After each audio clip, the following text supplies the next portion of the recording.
sommaire de cette édition, au Niger, 41 dossiers de candidature pour l'élection présidentielle de décembre prochain ont été déposés au ministère de l'Intérieur.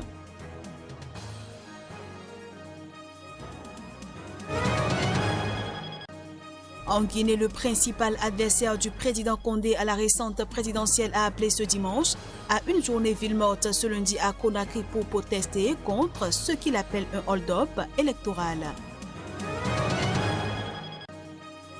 Et puis la chef de la mission européenne a réaffirmé dans une vidéo sur Twitter la volonté de l'Union européenne à intensifier la coopération avec le nouveau président américain Joe Biden.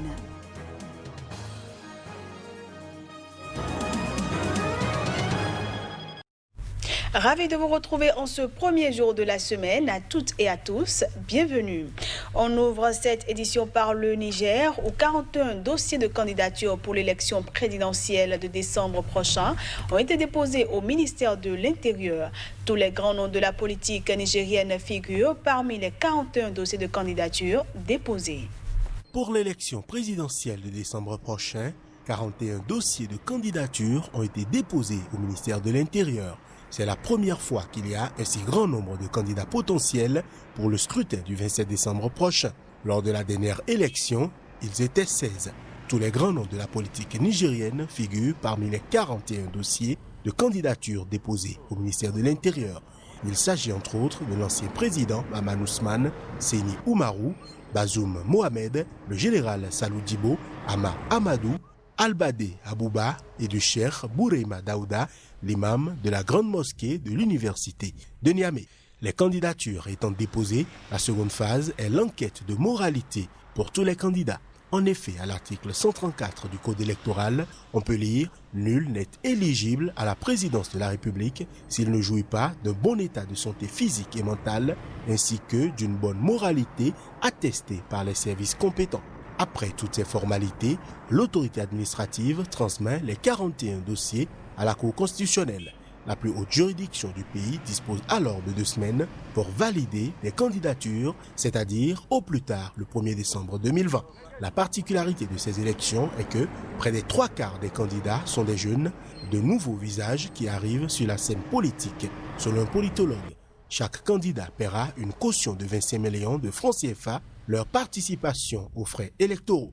Au niveau de la CENI, environ 7 400 000 électeurs sont inscrits sur le fichier électoral biométrique. La campagne électorale des élections législatives et présidentielles du premier tour s'ouvre le 5 décembre pour se clôturer le 25 décembre 2020. En Guinée, le principal adversaire du chef de l'État Alpha Condé à la récente présidentielle a appelé ce dimanche à une journée ville morte ce lundi à Conakry. L'objectif est de protester contre ce qu'il appelle un hold-up électoral après la proclamation de la victoire d'Alpha Condé.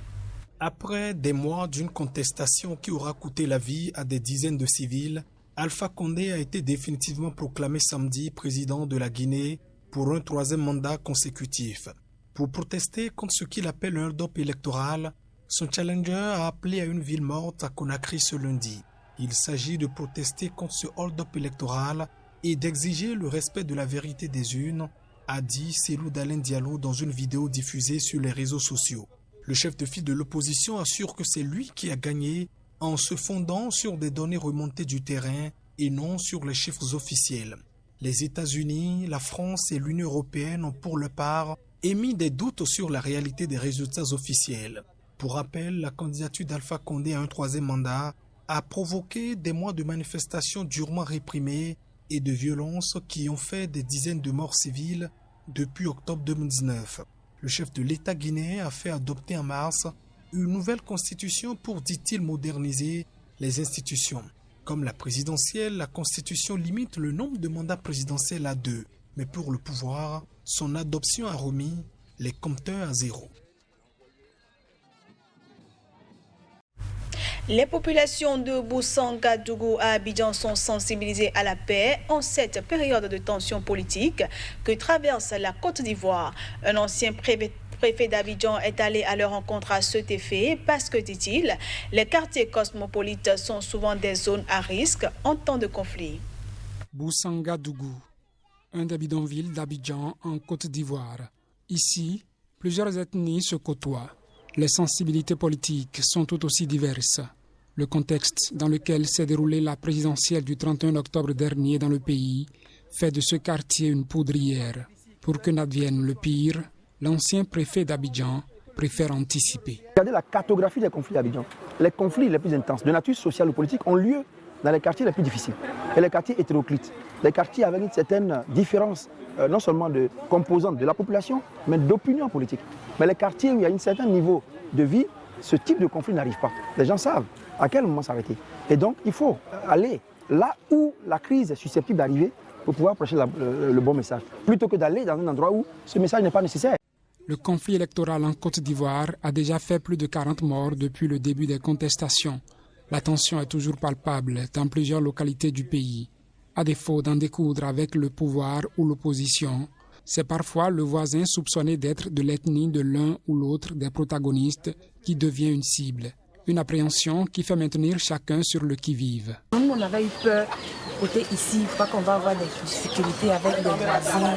Non, parce qu'on voyait comme si c'était ethnie maintenant qui se tuait. Donc on avait un peu peur. Mais on a vu qu'ici, on est comme on est en famille. Ici, il n'y a pas d'ethnie.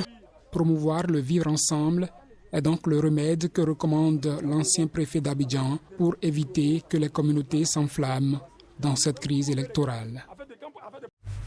Vers la révocation du Parlement régional et du gouvernement du Tigré. Le Parlement éthiopien a adopté ce week-end une loi qui, en lieu et place de ces instances, prévoit une administration de transition. Dissoudre le Parlement régional et l'exécutif du Tigré. C'est ce que vise une loi votée ce week-end par le Parlement de l'Éthiopie. La résolution a été adoptée par la Chambre haute du Parlement, selon l'annonce faite à la radio-télévision publique éthiopienne IBC. Sur le fondement juridique de cette initiative, IBC évoque les dispositions qui prévoient la possibilité d'une intervention contre un État fédéral qui se rendrait coupable de viol de la Constitution et de mise en danger du système constitutionnel. Une administration par intérim sera mise en place et aura pour mission de préparer une élection constitutionnellement acceptable et d'appliquer les décisions adoptées par le gouvernement fédéral.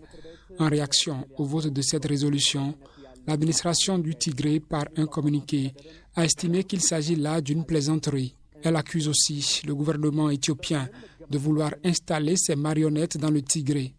Le Tigré sera le cimetière et non le terrain de jeu d'une force étrangère et d'une clique fasciste unitaire, ajoute le communiqué de l'administration qui dit accorder un choix à la paix et au dialogue. Le bras de fer entre le Tigré et le gouvernement éthiopien s'est exacerbé il y a quelques jours avec une opération militaire diligentée par le Premier ministre Abiy Ahmed dans la région.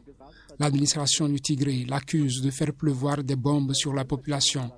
Aucun bilan de l'opération militaire n'est officiellement disponible. Une source humanitaire dans la région d'Amara fait une estimation de 3 combattants tués et de 35 blessés. Ce journal se poursuit. Plusieurs corps enfouis dans le sol de Tarhouna, ville à l'ouest de la Libye, sont exhumés ce week-end. Au dire du gouvernement d'Union nationale, les auteurs des charniers découverts sont les hommes du maréchal Khalifa Haftar. Depuis le début de l'été, des fouilles révèlent au grand jour des restes humains enterrés dans des fosses communes à Tarhouna, à l'ouest de la Libye. Ce week-end, on totalise 17 cadavres exhumés suite à la découverte jeudi de 5 nouveaux charniers. Nous avons découvert 5 lieux lors de ce projet. Nous avons commencé à travailler sur 3 sites et nous avons exhumé 14 corps jeudi, dont 4 étaient des parties de corps. Aujourd'hui, l'équipe a commencé à travailler sur 2 nouveaux endroits et les recherches continuent. Nous avons trouvé 2 corps sur le premier site et seulement 1 sur le second site. La dépouille d'un ancien directeur du bureau d'information et de suivi a été identifiée parmi les cadavres exhumés. Pour le gouvernement d'Union nationale GNA, ces charniers sont la signature des forces armées aux ordres du maréchal Khalifa Haftar. En juin dernier, ces forces ont dû quitter la ville de Tarhouna après avoir échoué dans leur tentative de conquérir Tripoli, la capitale libyenne, où siège le gouvernement d'Union nationale, GNA. Hors du continent africain pour finir cette édition, la chef de la Commission européenne, Ursula von der Leyen, a félicité le président américain élu Joe Biden et sa vice-présidente Kamala Harris dans une vidéo postée sur son compte Twitter. Elle a réaffirmé la volonté de l'Union européenne d'intensifier la coopération avec la nouvelle administration américaine après une relation conflictuelle sous le mandat de Donald Trump. L'annonce de la victoire du démocrate Joe Biden a lancé l'appel et l'espoir d'une meilleure coopération entre les États-Unis et les pays ou institutions avec lesquelles les liens n'étaient plus étroits avec le républicain Donald Trump. De nombreux dirigeants à travers le monde ont félicité Joe Biden, élu président des États-Unis, tournant la page Donald Trump et l'appelant à une action commune face aux défis mondiaux. Le président français Emmanuel Macron a félicité Joe Biden et l'a appelé à agir ensemble pour relever les défis d'aujourd'hui. Angela Merkel a appelé à une amitié transatlantique irremplaçable pour surmonter les grands défis du temps. De tous les pays, de tous les continents, les attentes sont grandes. L'Union européenne se dit prête à s'engager pour un partenariat transatlantique solide. L'Union européenne se tient prête à intensifier la coopération avec la nouvelle administration américaine et avec le nouveau Congrès. Ensemble, nous nous attaquerons aux défis globaux. La pandémie du coronavirus et ses conséquences économiques et sociales, la lutte globale contre le changement climatique et la perte de biodiversité. Je me réjouis de promouvoir cet agenda global ensemble avec le prochain président des États-Unis, Joe Biden. Quelques pays restent néanmoins sceptiques quant à la facilité des relations avec la prochaine administration Biden. Certains, comme la Chine, la Russie, le Mexique ou le Brésil, se sont jusqu'à présent abstenus d'adresser un message à Joe Biden. Pékin explique en lundi que le résultat final du scrutin n'était pas encore connu. Et voilà, mesdames, messieurs, ce sera tout pour cette édition que je vous remercie d'avoir suivi. Excellente semaine à tous en compagnie des programmes de Sika TV.